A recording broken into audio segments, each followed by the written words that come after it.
Bonjour chers compatriotes du Congo-Brazzaville. Je m'appelle Patrick Rosenberg. Nous sommes aujourd'hui mercredi 19 juillet 2023.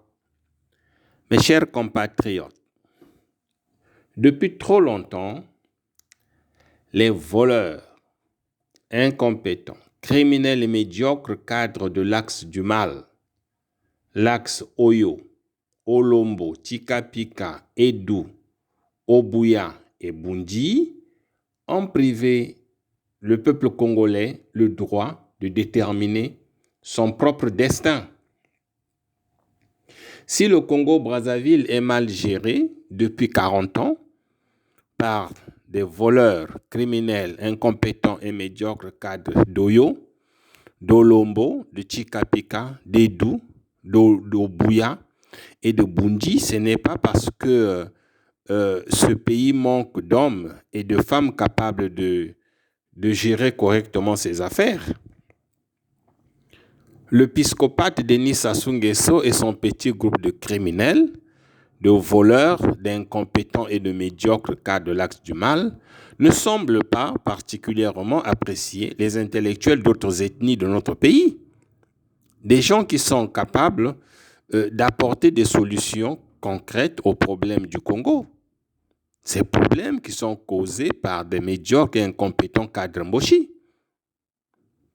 Ce qui arrange certains inconscients cadres du nord de notre pays, certainement pour des raisons de médiocrité intellectuelle et de pauvreté mentale, c'est d'avoir à leur profit un médiocre, incompétent et criminel dirigeant comme Denis Sassou Nguesso à la tête du Congo. Un Sassou Nguesso dont la kleptomanie, la médiocrité et la criminalité, surtout l'incompétence, ont écumé toute la classe politique et la société congolaise. Et les médiocres cadres du Nord préfèrent ce médiocre de Denis Sassou Nguesso à la tête du Congo parce que la plupart de ces cadres souffrent eux-mêmes d'un désert de capacité intellectuelle. Mes chers compatriotes, les cadres militaires et civils du nord de notre pays, nous sommes responsables de la misère des Congolais et de la pauvreté du Congo-Brazzaville à cause de notre tribalisme et aussi notre régionalisme. Nous sommes dans une soumission déshonorante à Sassou Nguesso et au Mboshi et surtout à la famille Nguesso. Oui, nous cadres du Nord, nous sommes plus tribales et plus rancuniers que nos frères du Sud, victimes de notre haine tribale, viscérale à leur égard. Mes chers parents du Nord, et ici, je suis franc avec vous. Je m'adresse à vous. En réalité, les cadres du Sud, nos frères du Sud, ne nous ont jamais fait du mal. Au contraire, c'est nous qui les tuons, qui tuons leurs cadres, parce qu'ils sont plus compétents que les nôtres. C'est nous qui avions tué le président Alphonse Massamba Deba. Nous avons tué le cardinal Émile Bayinda, Monseigneur Ernest Kombo. Bien sûr, ce sont les cadres du Nord qui ont tué Tister Tikaya, André Milongo, et nous avons tué Guy Parfait Kolela. C'est nous les cadres du Nord. C'est nous qui tuons les cadres du Sud. Et bien d'autres cadres du Sud que nous avons tués dans ce pays. C'est nous, cadres du Nord, qui avions provoqué la guerre le 5 juin 1997 pour des raisons tribales et régionales. C'est encore nous qui avions massacré et violé nos compatriotes sans défense dans le Poul, le Niari, la Bouenza et dans la Lékoumou. Oui, c'est nous, les cadres du Nord, qui sommes responsables de la misère des Congolais, de la pauvreté du Congo. C'est nous qui excluons de la gestion du Congo, qui est un bien commun, nos compatriotes du Sud. Nous excluons leurs enfants des bourses d'études. des recrutements dans l'armée, dans la police, dans la gendarmerie, voire dans la fonction publique. Les jeunes du Sud sont exclus. Eh bien, nous faisons semblant de nommer quelques marionnettes à notre guise pour masquer notre haine tribale, viscérale, à l'égard de nos compatriotes du Sud, qui sont plus compétents, plus intelligents, plus patriotiques et plus honnêtes que nous, les cadres du Nord. C'est ça la réalité. Oui, si la gestion de notre pays, le pouvoir politique et économique était entre les mains des cadres du Sud, notre pays serait déjà devenu émergent. Hélas, nos frères du Sud sont exclus presque de tout. Que nous voulons à tout prix conserver le pouvoir politique et économique au Nord, malgré notre médiocrité intellectuelle, notre incompétence à gérer le pays. Nous avons fait de ce pays, qui est très riche en ressources naturelles et humaines, nous l'avons fait un pays, nous l'avons transformé en pays pauvre très endetté.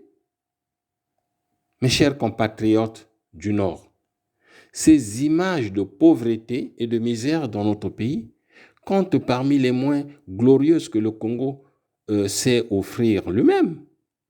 Vous avez vu comment le président Massamba Deba avait géré le pays. Et quand l'Issouba a commencé à nous montrer comment on gère le pays, voilà, nous l'avons chassé. Et aujourd'hui, le Congo est là. Il est comme il est. Et nous envoyons nos enfants ici en Europe pour étudier. Nous sommes là-bas au Congo en train d'encourager des bêtises de Sassou Nguesso et de ses enfants. Cette situation que le paranoïaque Denis Sassou Nguesso lui-même ne peut vivre autrement que comme une déchéance, un échec.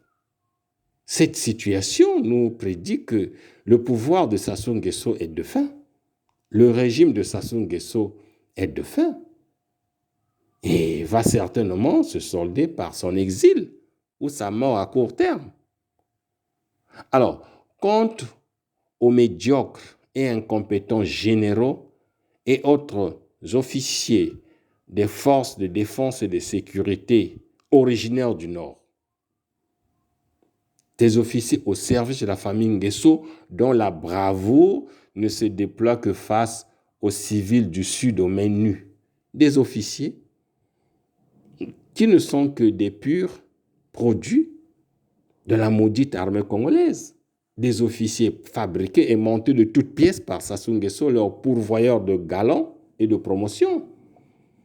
Ils ont pris goût, ces officiers, au pouvoir avec des troublants crimes contre nos compatriotes du Sud, pris goût avec des vols et des détournements de fonds publics, des officiers militaires, des policiers, des gendarmes, voleurs, inconscients, tous originaires du Nord.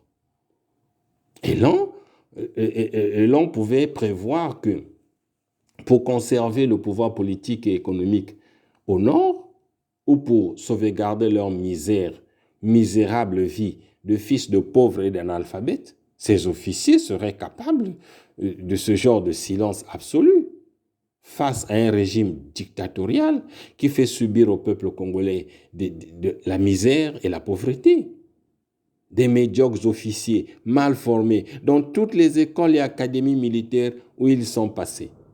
Ces officiers, à la solde de la famille Nguesso, préparent aujourd'hui Denis Sassou Nguesso, Denis Christel Sassou Nguesso, pour succéder à son père. Oui. Donc, ils ont tous des dettes morales. Les officiers congolais, chaque officier a une dette morale vis-à-vis de Sassou Nguesso. Voilà pourquoi aujourd'hui, non, malgré que Christel Sassou Nguesso n'est pas présidentiable selon la Constitution, mais les officiers de police, de gendarmerie, de l'armée congolaise soutiennent Christel Sassou Nguesso. Pourquoi? Parce qu'ils ne savent rien de la Constitution. Ils ne lisent même pas la Constitution. Des idiots qui avaient fui le banc de l'école et sont allés se réfugier dans l'armée, dans la police, dans la gendarmerie.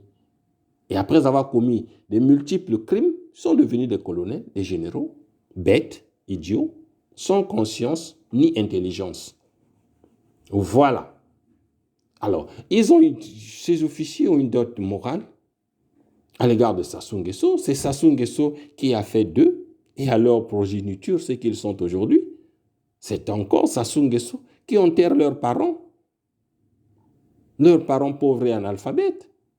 Par ailleurs, le peuple congolais, toujours derrière sa diaspora, a montré ces dernières années à quel point il n'a plus confiance ni besoin de ces médiocres officiers des forces de défense et de sécurité du Congo-Brazzaville pour le tirer d'affaire.